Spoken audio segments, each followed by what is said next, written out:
30 বছর বয়সী একটি মেয়ে, যার নাম তানিয়া। মেয়েটি একটি ব্যাংকে কর্মরত। মেয়েটি চায় জীবনে অনেক কিছু করতে, তার অনেক স্বপ্ন, কিন্তু তার মনে শান্তি নেই।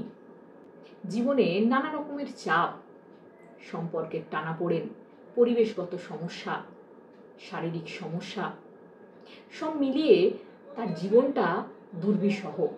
সে ঠিক করে জীবনটাকে পরিবর্তন করতে হবে, তাই তাকে পরিবেশ বদলাতে হবে। একদিন সে পরিকল্পনা করে সে তার মাসির বাড়িতে যাবে। তার মাসির সাথে তার খুবই বন্ধুত্বপূর্ণ সম্পর্ক। তানিয়ার মাসি 60 বছর বয়সী একজন অবসরপ্রাপ্ত শিক্ষিকা, যার নাম শিপ্রা। একদিন তানিয়া এবং তানিয়ার মাসি শিপ্রা দুজনে একসাথে বসে চা খাচ্ছে আর তাদের কথোপকথন চলছে। তানিয়া তার মনের কথা তার মাসিকে জানাচ্ছে। সে বলছে, মাসি, কিছুই ঠিকঠাক চলছে না। মনে হচ্ছে জীবনটা একটা অদ্ভুত জটিল গিঁট দিয়ে বাঁধা। অফিসের স্ট্রেস, পুরনো সম্পর্কের বাধা, জীবনে আরও নানা রকমের সমস্যা, সব মিলিয়ে মনে হচ্ছে মনটা ভারী হয়ে গেছে। তানিয়ার মাসি শিপ্রা তানিয়ার সব কথা মন দিয়ে শুনে বলেন, পৃথিবীর সব সমস্যার সমাধান সবসময় বাইরে খোঁজার দরকার পড়ে না। কখনো কখনো সমাধান লুকিয়ে থাকে আমাদের ভিতরেই। আমি একটি প্রাচীন অনুশীলনের কথা বলবো, যেটি চর্চা করার মাধ্যমে হাওয়াই দ্বীপের মানুষরা আধ্যাত্মিক অনুশীলন করতেন, যা ক্ষমা, পুনর্মিলন এবং আত্মসংশোধনের উপায়। পদ্ধতিটির নাম হো'ওপনোপোনো। হো অর্থে কারণ, পোনো অর্থে সঠিক বা সামঞ্জস্য। তাই হো'ওপনোপোনোর সহজ অর্থ হলো ভুল সংশোধন করা বা সঠিক অবস্থায় ফিরিয়ে আনা। তানিয়া তার মাসির কথা মন দিয়ে শোনে এবং কনসাসলি তার মাসির চোখের দিকে তাকায় এবং বলে, হো'ওপনোপোনো, নামটা তো ভারী অদ্ভুত, কিন্তু এটা কি কিছু জাদুটো না? তখন তার মাসি শিপ্রা বলে ওঠেন, না বাছা, এটা কোনো জাদু না। এটা হলো আমাদের হৃদয় দিয়ে ক্ষমা চাওয়া এবং ক্ষমা করার একটি পদ্ধতি। বলা যায় নিজেকে শুদ্ধ করার একটি উপায়। এর মূল দর্শন হলো আমরা আমাদের নিজেদের জীবনের অভিজ্ঞতা এবং বাস্তবতার জন্য 100% দায়ী। আমাদের বাহ্যিক বিশ্বের যে কোনো সমস্যা, যেমন সম্পর্কের দ্বন্দ্ব, কোনো অসুবিধা বা অসুস্থতা, সে যাই হোক, আসলে আমাদের ভিতরে জমে থাকা ভুল ধারণা, স্মৃতি বা আবেগের একটি প্রতিফলন মাত্র। মাসির কথা শুনে তানিয়া বলে ওঠে, নিজের ভিতর থেকে?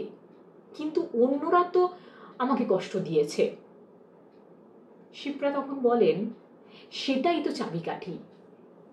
হো'ওপনোপোনো আমাদের এই শিক্ষা দেয়, আমাদের জীবনের যা কিছু অভিজ্ঞতা, তার জন্য আমরা নিজেরাই দায়ী, আমরাই রেসপন্সিবল। তার মানে এই নয় যে অন্যরা দায়ী নয়। এর মানে হলো আমরা শুধু আমাদের নিজেদের প্রতিক্রিয়া এবং অনুভূতির জন্য দায়ী, এবং সেগুলো শোধরানোর আমাদের ক্ষমতা আছে। তানিয়া তখন বলে ওঠে, তাহলে এটা কিভাবে করে? শিপ্রা বলেন, এটা খুবই সহজ। আগে তোমার চোখ বন্ধ করো, তারপর যে ব্যক্তিটি তোমার মনে আসছে, যে সিচুয়েশনটা তোমায় কষ্ট দিচ্ছে, সেটাকে তোমার মনের চোখে দেখো। তারপর মনে মনে 4টে বাক্য বলো। আমি তোমার ক্ষমা চাই, আই এম সরি, দয়া করে আমায় ক্ষমা করে দিও, প্লিজ ফরগিভ মি, ধন্যবাদ, থ্যাংক ইউ, আমি তোমায় ভালোবাসি, আই লাভ ইউ। এদিকে তানিয়া মানতে নারাজ। সে তার মাসিকে বলে, মাসি, এটা তো ভুল, যে আমাকে কষ্ট দিয়েছে আমি তার কাছে ক্ষমা চাইব? এটা তো আনফেয়ার। তখন তার মাসি শিপ্রা বলেন, আমি জানতাম তুমি এটা বলবে। দেখো, তুমি যখন বলছো আমি ক্ষমা চাই, তখন তুমি সেই মানুষটির কাছে ক্ষমা চাইছো না, তুমি ক্ষমা চাইছো মহাবিশ্বের কাছে, ঈশ্বরের কাছে, তোমার নিজের ভিতরে থাকা ডিভাইন এনার্জির কাছে। যে নেগেটিভ এনার্জি, যে ভুল তথ্য তোমার ভিতরে জমা হয়েছে, যার কারণে এই সিচুয়েশনকে তুমি আকর্ষণ করেছো, তার জন্যই তুমি ক্ষমা চাইছো। শিপ্রা আরও বলেন, আমরা যখন বলি দয়া করে আমায় ক্ষমা করে দিও, এটি একটি প্রার্থনা, নিজেকে শুদ্ধ করা। এটা ব্যক্তিগত কারোর কাছে ক্ষমা চাওয়া নয়। আর ধন্যবাদ এর অর্থ এই শিক্ষার জন্য, এই মুক্তির সুযোগের জন্য কৃতজ্ঞতা। এবং আমি তোমাকে ভালোবাসি, এটি হলো সেই ডিভাইন এনার্জি যার দ্বারা সমস্ত নেগেটিভ এনার্জিকে রূপান্তরিত করার একটি শক্তিশালী মন্ত্র। দীর্ঘশ্বাস নিয়ে তানিয়া তার মাসিকে বলে, আমি আসলে আমার ভিতরের ক্ষত চিহ্নকে চিহ্নিত করছি। অন্যের আচরণে আমার মধ্যে যে ক্ষত চিহ্ন তৈরি হয়েছে তা আমি দেখছি। মাসি শিপ্রা বলেন, হ্যাঁ, একদম ঠিক কথা। চেষ্টা করো, আগে চোখ বন্ধ করো, তারপর দীর্ঘশ্বাস নাও এবং আমার সাথে মনে মনে বলো, আমি তোমার ক্ষমা চাই, দয়া করে আমায় ক্ষমা করে দিও, ধন্যবাদ, আমি তোমাকে ভালোবাসি। তানিয়া অনুভব করছে, সে বলছে, অদ্ভুত একটি অনুভূতি, মনে হচ্ছে বুক থেকে একটা পাথর তখন অসলীল হয়ে গেছে।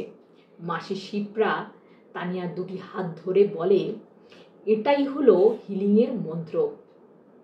এটা কোনো কুইক ফিক্স না, নিয়মিত প্র্যাকটিস করতে হয়, তারপর ধীরে ধীরে ফল বোঝা যায়। তানিয়া বলে, ধন্যবাদ মাসি, আজ তুমি আমাকে মহামূল্যবান একটি উপহার দিয়েছ।